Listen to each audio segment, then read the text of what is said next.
Good morning. Today is the 27th day of September 2017. And we begin with Poetry for the Soul, Part 4. Quotations from poets, writers, intellectuals, whatever, on poetry.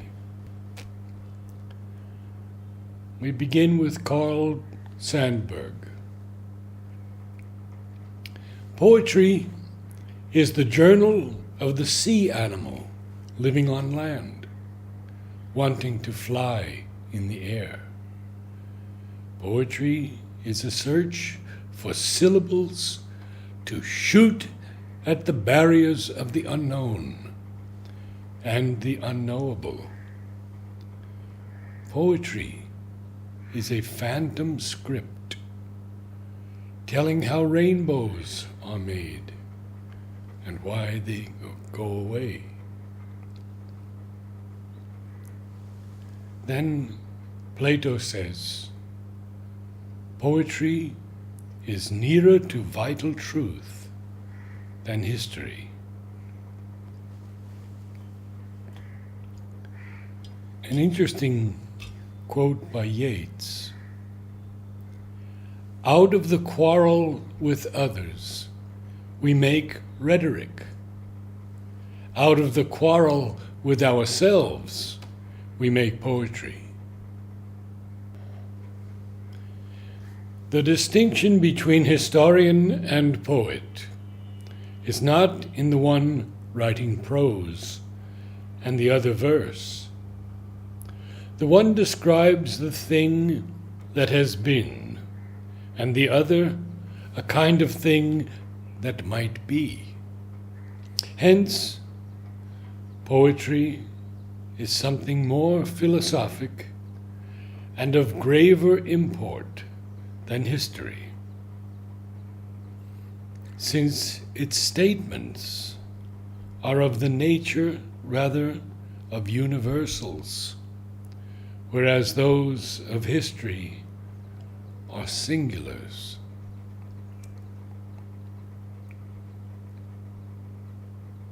And Carl Sandburg again, poetry is a pack-sack of invisible keepsakes.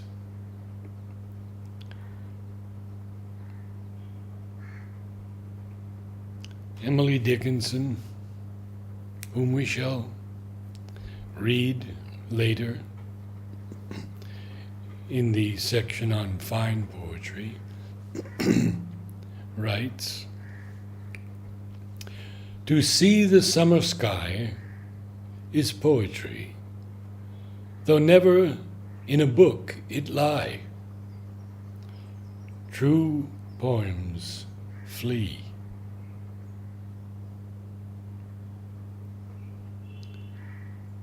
A poem begins with a lump in the throat.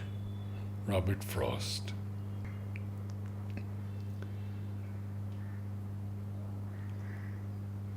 Poetry is man's rebellion against being what he is. James Branch Cabell.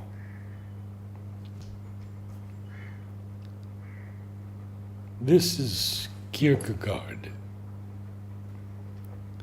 A poet is an unhappy being whose heart is torn by secret sufferings, but whose lips are so strangely formed that when the sighs and the cries escape them, they sound like beautiful music. And then people crowd about the poet and say to him, "Sing for us soon again."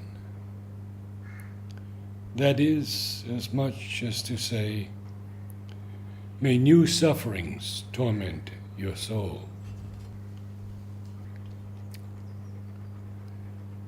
It is the job of poetry to clean up our word-clogged reality by creating silences around things. Stephen Mallarmé. The true poet is all the time a visionary, and whether with friends or not, as much alone as a man on his deathbed. W.B. Yeats.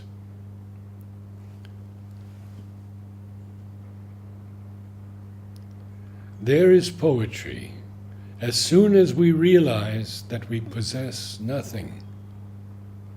John Cage.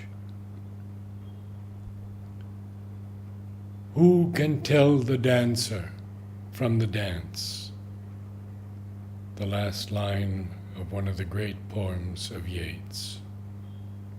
I believe the penultimate line is, O body set to music, O brightening glance, how can we tell the dancer from the dance?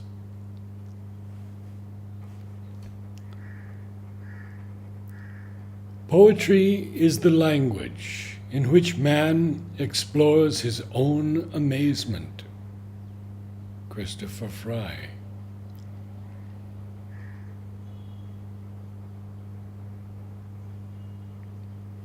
If Galileo had said in verse that the world moved, the Inquisition might have let him alone. Thomas Hardy. The poet doesn't invent, he listens.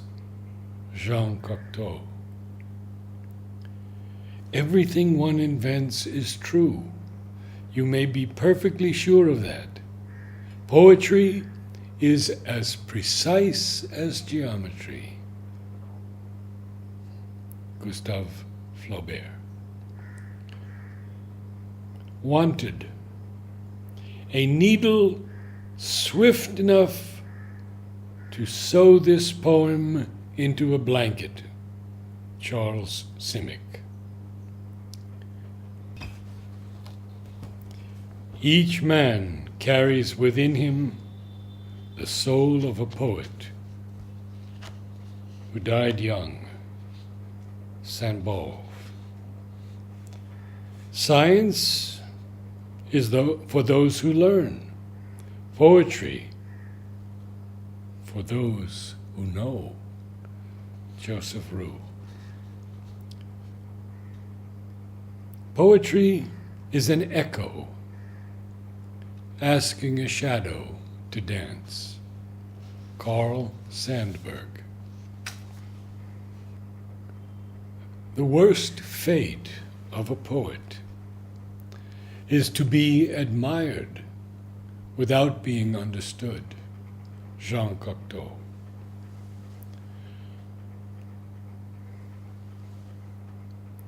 Poetry is thoughts that breathe and words that burn. Thomas Gray.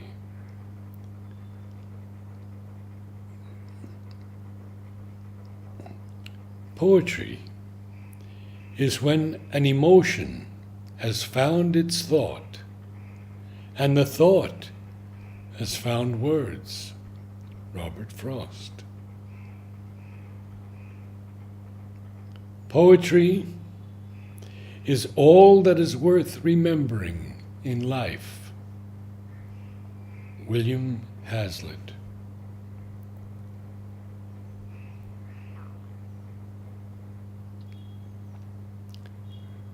A poet's autobiography is his poetry. Anything else is just a footnote. Yevgeny Yevtushenko.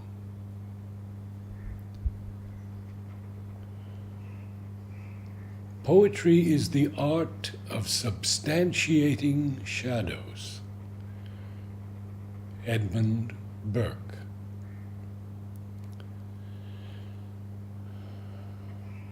Poetry, like the moon, does not advertise anything. William Blissett. like a piece of ice on a hot stove. The poem must ride on its own melting. Robert Frost.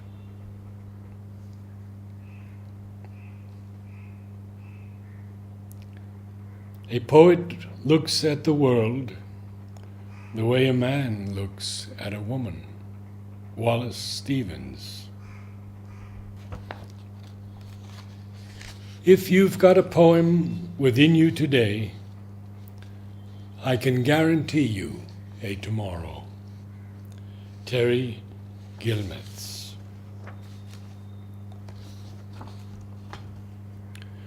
We don't read and write poetry because it's cute.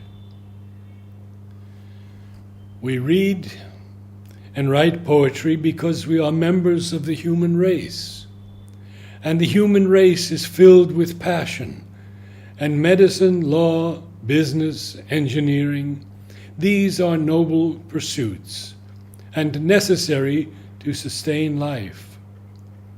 But poetry, beauty, romance, love, these are what we stay alive for. And that was from Dead Poets Society, the film.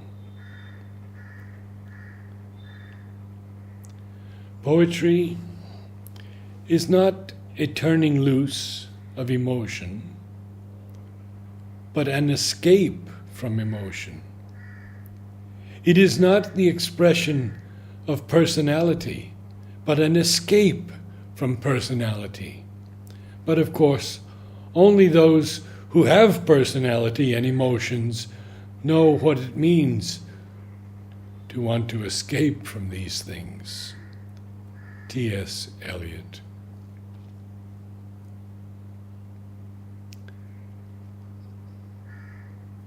Each memorable verse of a true poet has 2 or 3 times the written content.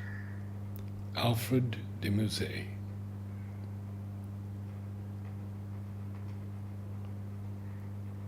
I don't create poetry. I create myself. For me, my poems are a way to me. Edith Södergren. Poetry is not a civilizer, rather the reverse. For great poetry appeals to the most primitive instincts. Robinson Jeffers. The people fancy they hate poetry, and they are all poets and mystics. Ralph Waldo Emerson. Such souls whose sudden visitations daze the world vanish like lightning, but they leave behind a voice that in the distance far away wakens the slumbering ages. Henry Taylor. Wisdom married to immortal verse. William Wordsworth. Choice word and measured phrase above the reach of ordinary men. William Wordsworth. Poetry is the breath and finer spirit of all knowledge. Wordsworth again. Poets utter great and wise things which they do not themselves understand.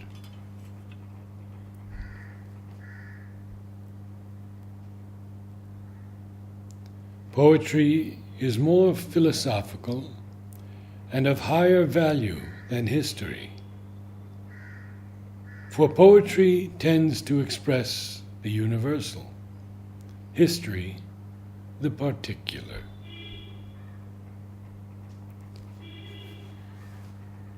No man was ever yet a great poet without being at the same time a profound philosopher. For poetry is the blossom and the fragrancy of all human knowledge, human thoughts, human passions, emotions, language. Samuel Taylor Coleridge. The true philosopher and the true poet are one, and a beauty which is truth, and a truth which is beauty, is the aim of both.